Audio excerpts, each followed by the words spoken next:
নমস্কার বন্ধুরা, Prius cooking ব্লগে আপনাদের সবাইকে স্বাগত জানাই। বন্ধুরা, আজকে আমি আপনাদের সঙ্গে শুধুমাত্র পেঁয়াজ দিয়ে একটি দারুণ স্বাদের রেসিপি শেয়ার করব। আশা করছি আজকের রেসিপি আপনাদের ভালো লাগবে। রেসিপিটা সম্পূর্ণ দেখার জন্য অনুরোধ রইল। পেঁয়াজের রেসিপি বানানোর জন্য আমি এখানে 4টে মিডিয়াম সাইজের পেঁয়াজ নিয়েছি। পেঁয়াজের খোসা ছাড়িয়ে পরিষ্কার জলে ধুয়ে নিয়েছি। এরপর পেঁয়াজগুলোকে 4 ভাগে ভাগ করে নিতে হবে। আর কেটে নেওয়ার পর দেখুন, আমি পেঁয়াজ থেকে পেঁয়াজের খোলাগুলো ঠিক এইভাবে ছাড়িয়ে নিচ্ছি।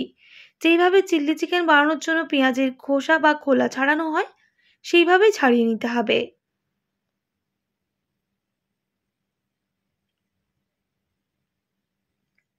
এইভাবে সমস্ত পেঁয়াজের খোলা আমি ছাড়িয়ে নিচ্ছি।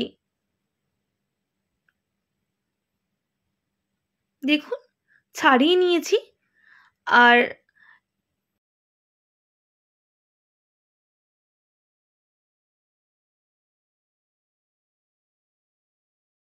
এরপর এটা সাইডে রাখবো। আর একটা আমি বেসন গুলিয়ে নেব। এর জন্য নিয়ে নিচ্ছি 2 টেবিল চামচ বেসন। বেসনের পরিমাপটা বাড়িয়ে বা কমিয়ে নিতে পারেন। আপনাদের যতটা প্রয়োজন সেই হিসেবে বেসনটা আপনারা গুলবেন। এরপর আমি দিয়েছি স্বাদ মতো লবণ, সামান্য হলুদের গুঁড়ো, সামান্য ঝাল লঙ্কার গুঁড়ো, সামান্য জিরে গুঁড়ো, আর সামান্য পরিমাপ বেকিং সোডা বা খাবার সোডা। সমস্ত শুকনো উপকরণগুলো ভালোভাবে মিক্স করে নিতে হবে। আর কালারের জন্য সামান্য কাশ্মীরি লঙ্কার গুঁড়ো। শুকনো উপকরণগুলো মিক্স করে নিয়েছি। এবার অল্প অল্প জল দিয়ে একটা ব্যাটার তৈরি করে নেব। তবে ব্যাটারটা খুব বেশি পাতলা করব না, একটু ঘন করে ব্যাটারটা করে নিতে হবে। দেখুন, ব্যাটারটা করে নিয়েছি। আমি চামচ দিয়ে একটু ফেটিয়ে নিচ্ছি।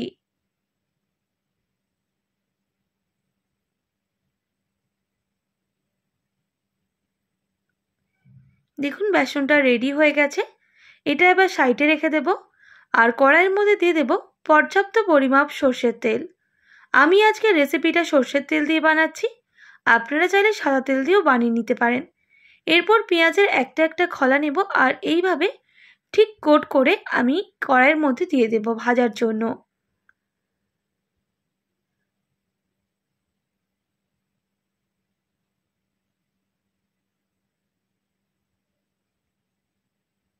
দেখুন, এইভাবে হালকা হাতে একটা একটা করে দিয়ে দিতে হবে।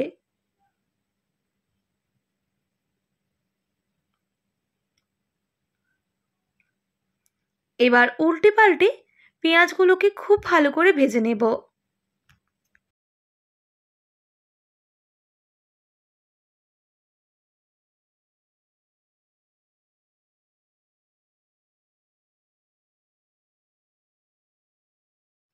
উল্টে পাল্টে আমি বেশ লাল লাল করে পেঁয়াজগুলোকে ভেজে নিয়েছি, দেখেই বুঝতে পারছেন।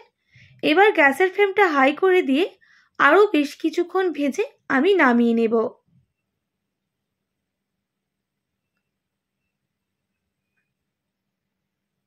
দেখুন, ভাজা হয়ে গেছে। এবার তেল ছড়িয়ে পেঁয়াজগুলোকে নামিয়ে নিতে হবে।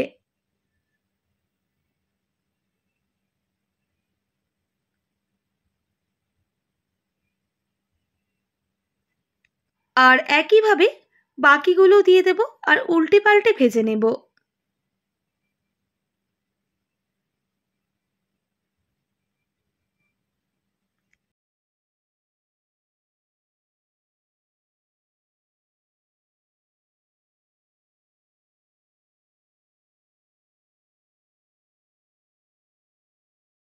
বাকিগুলো বেশ উল্টে পাল্টে লাল লাল করে ভেজে নিয়েছি, দেখেই বুঝতে পারছেন বন্ধুরা। তবে গ্যাসের ফ্লেমটা মিডিয়ামে রেখে বেশ কিছুক্ষণ ভেজে নিতে হবে। আর যখন দেখবেন দুদিকটা ভাজা হয়ে গেছে, গ্যাসের ফ্লেমটা হাই করে 1 মিনিট মতো নাড়াচাড়া করে নেওয়ার পর তেল ঝরিয়ে নামিয়ে নিতে হবে। বাকিগুলোও ভেজে নিয়েছি। এবার ওই তেলের মধ্যে দিয়ে দেব সামান্য পরিমাপ গোটা জিরা, সামান্য একটু হিং ফ্লেভারের জন্য। আপনারা চাইলে অবশ্যই স্কিপ করতে পারেন যদি হিঙের গন্ধটা অপছন্দ হয়ে থাকে। সামান্য কাশ্মীরি লঙ্কার গুঁড়ো, দেখুন কাশ্মীরি লঙ্কার গুঁড়োটা খুব ভালোভাবে তেলের সাথে ভেজে নিয়েছি। এবার দিয়ে দেবো একটা মিডিয়াম সাইজের পেঁয়াজ কুচি। পেঁয়াজ কুচি দেওয়ার পর তেলের সাথে 1 থেকে 1.5 মিনিট খুব ভালো করে ভেজে নিতে হবে, যাতে পেঁয়াজের কালারটা ভালোভাবে চেঞ্জ হয়ে যায়।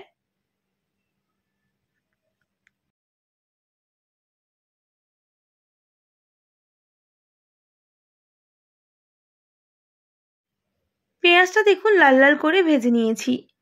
এবার দিয়ে দিতে হবে টমেটো কুচি।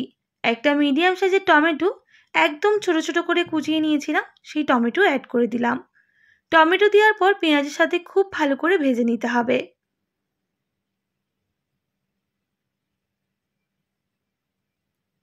যাতে টমেটোটা খুব তাড়াতাড়ি নরম হয়ে যায়, তাই স্বাদ মতো লবণ দিয়ে আবারও মিক্স করে নিয়ে গ্যাসের ফ্লেমটা মিডিয়ামে রেখে খুব ভালো করে কষিয়ে নেব।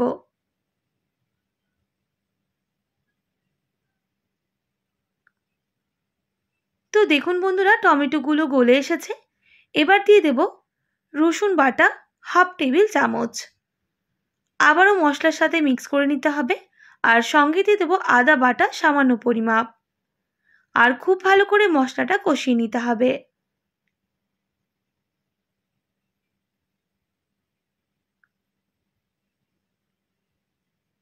আমি কিন্তু গ্যাসের ফ্লেমটা মিডিয়ামে করে মশলাটা কষাচ্ছি। এবার কিছু গুঁড়ো মশলা অ্যাড করব। সামান্য হলুদের গুঁড়ো, সামান্য ঝাল লঙ্কার গুঁড়ো, অবশ্যই ঝালটা কম বেশি করে নেবেন, সামান্য পরিমাপ জিরে গুঁড়ো আর সামান্য ধনে গুঁড়ো। অল্প একটু জল দিয়ে বেশ ভালো করে মশলাটাকে কষিয়ে নিতে হবে।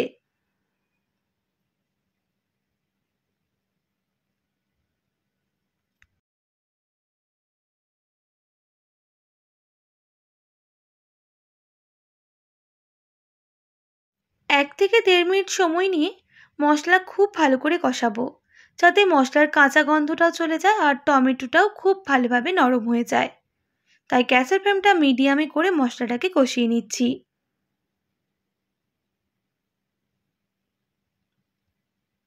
তো বন্ধুরা দেখুন, মশলাটা বেশ কিছুক্ষণ কষানোর পর মশলা থেকে কিন্তু তেল ছাড়া শুরু করে দিয়েছে আর খুব সুন্দর একটা গন্ধ বের হয়েছে। দেখেই বুঝতে পারছেন মশলা আমাদের পারফেক্টভাবে কষানো হয়ে গেছে। এবার মশলার মধ্যে দিতে হবে পর্যাপ্ত পরিমাপ জল। আপনারা আপনাদের পরিমাপ বুঝে জলটা দিয়ে দেবেন। আর খুব ভালো করে আমি মশলার সাথে জলটা মিক্স করে নিচ্ছি। আর গ্যাসের ফ্লেমটা হাই করে ফুটিয়ে নিতে হবে।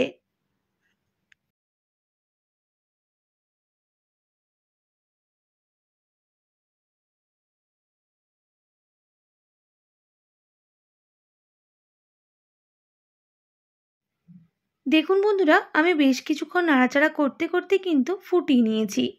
এবার গ্যাসের ফ্লেমটা মিডিয়ামে করে ঢাকনা দিয়ে ঢেকে দিতে হবে 2 মিনিটের জন্য।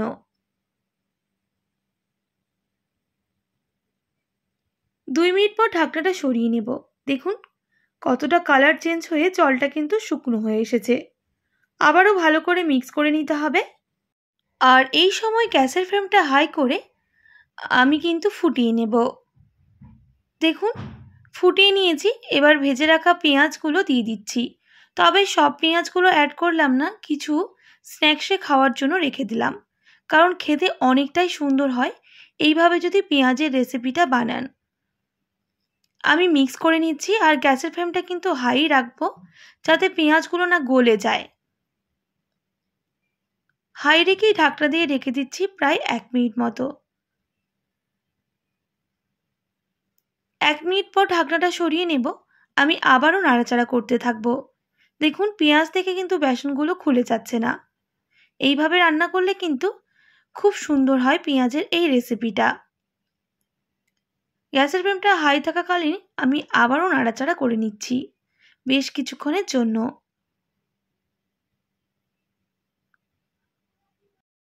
বেশ কিছুক্ষণ রান্না করে নিয়েছি। জলটা একেবারে শুকনো হয়ে এসেছে আর আমাদের পেঁয়াজের রেসিপিটাও কিন্তু রেডি হয়ে গেছে। আর দেখতে কিন্তু কতটা সুন্দর আর লোভনীয় হয়েছে দেখেই বুঝতে পারছেন।